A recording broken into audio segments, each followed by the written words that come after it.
In the last lecture, we optimized your meta descriptions, and in this lecture, we're moving on to point number 15. You can see we're really flying through them pretty quickly now. And what we're going to do in this lecture is really optimize any images in your blog post for these search results. You can see here that I've included an image at the top of my blog post. I think it looks professional, helps it have that visual impact right from the start. I've left out images in the checklist on purpose because I just want people focusing on the points, but I would recommend that throughout your blog post, particularly if it's quite a long one, that you have images really breaking up the materials to make it more visually appealing. And what I would recommend you use in order to make your images is this tool called canva.com. It's free to use.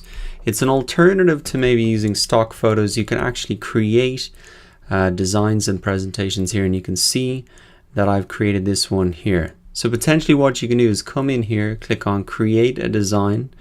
You can come down here, they have the dimensions for a blog title or a blog image here. The great thing about this tool as well is that they have lots of templates that you can just use straight away, and they show up in the sidebar here.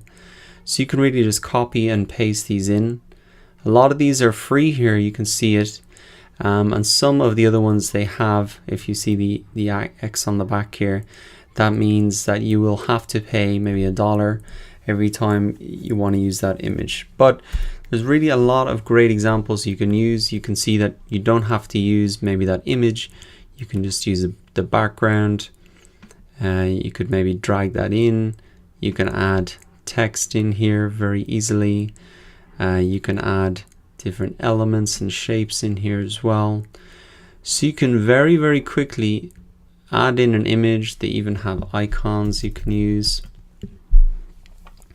All around, it's just an absolutely great tool to use. Very easy to resize. Essentially, it's like a much easier version of something like Photoshop. That is how you can create these images. Once you've got your designs done, what you'll want to do is actually download them. Now you'll see here that when you go to download them, you have a couple of options. I would pick the JPEG option here because you want to have a small image size in terms of its quality so that it's not going to slow down your web page too much.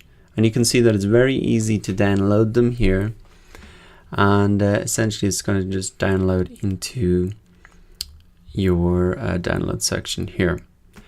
What I would recommend is that when you download them, what you might see is that the title says untitled design.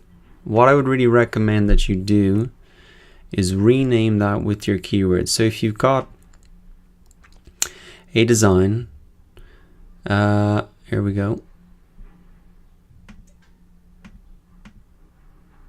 First thing that I wanted to do is maybe rename it for my keywords. So I'm just going to imagine I created this, and I'm going to just call it SEO checklist. Now this is the same process that I did with the one that I'm actually using. Then once you have the image that you want, that you've created in WordPress, you can add media here, you can upload the files, you can just drag and drop the file in there.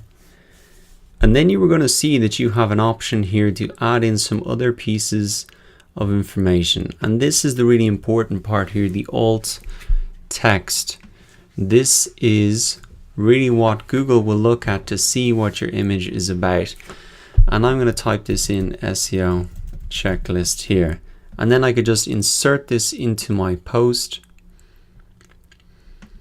and you can resize it to whatever size that you want. And that's the process. It's very, very simple. You can create these images yourself in Canva, or you can just buy stock photos.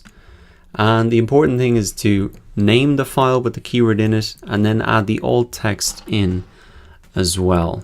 So that was really it. It's very simple. Just include your target keyword in the file name and in that alt text. For something like SEO checklist, I don't think too many people will be checking the Google image search results for that. But for any other images that might be relevant, and all your blog posts, is just really best practice to follow these steps. So that was very quick. I recommend you add those images to visually break up your content. I'm going to wrap it up there, and I'll see you in the next lecture. We're really going to cover a lot of these points and talk about how to actually write the copy and the words on the page for your blog post.